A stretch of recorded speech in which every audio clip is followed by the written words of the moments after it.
Kaya was the only human in the entire Academy's diplomacy division, which meant she was also the only creature in the program who could survive on Earth.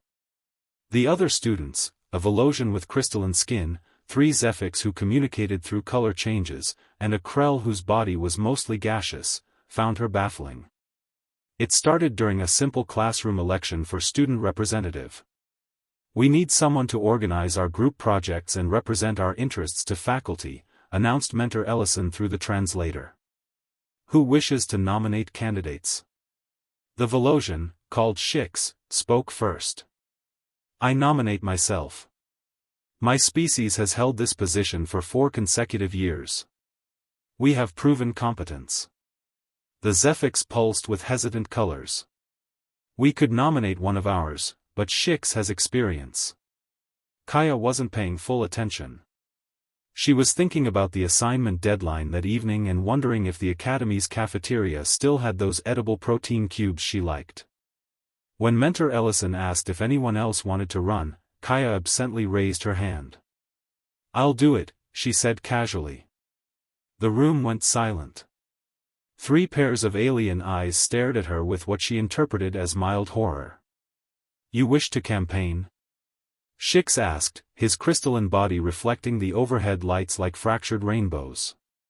"Not really," Kaya admitted. "I just think competition is healthy. Someone should oppose you." This was a fundamental misunderstanding of Academy culture. In the diplomatic program, candidates didn't actually compete, they collaborated to find the best leader through consensus. Elections were ceremonial.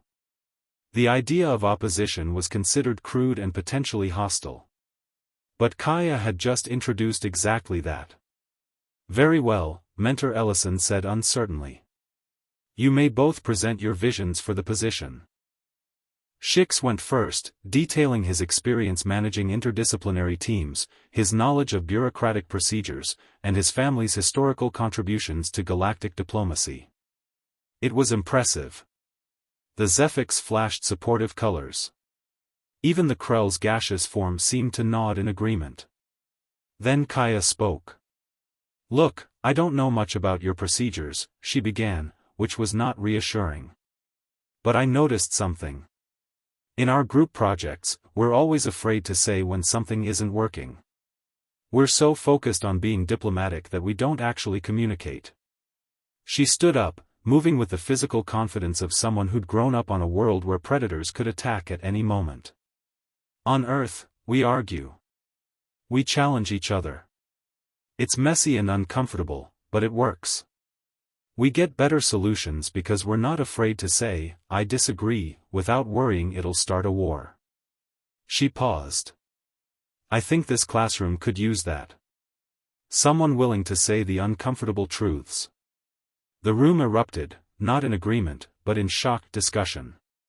The Zephycs flashed colors so rapidly they looked like fireworks. The gaseous Krell roiled with agitation. "That's barbaric," Shix said, but there was something uncertain in his tone. "Maybe," Kaya shrugged.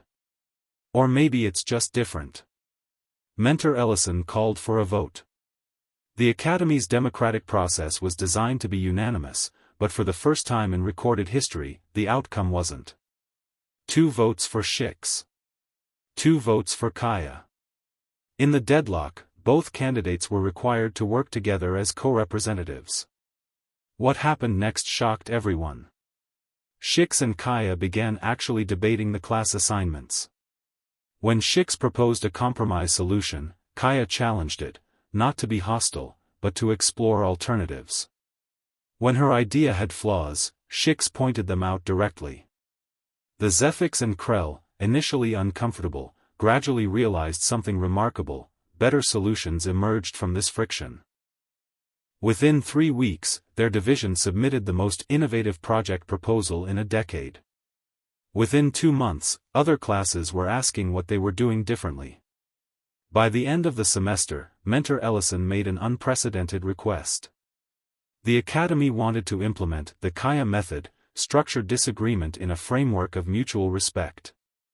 Not the Earth way exactly, but adapted for alien cultures. At the celebration dinner, Shix approached Kaya with his crystalline body angled in a gesture of respect. "I was wrong," he said. "I thought diplomacy meant avoiding conflict. But you showed us conflict can be the path to better understanding." Kaya smiled. "On Earth, we have a saying, iron sharpens iron. Sometimes the best way forward is through a little friction." The Volosian considered this. "That is, actually profound."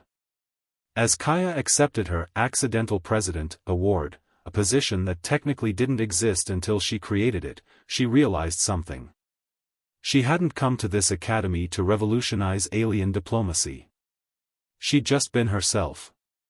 And somehow, that was exactly what the galaxy needed. Sometimes the most powerful change comes not from trying to change, but simply from being authentically, unapologetically different.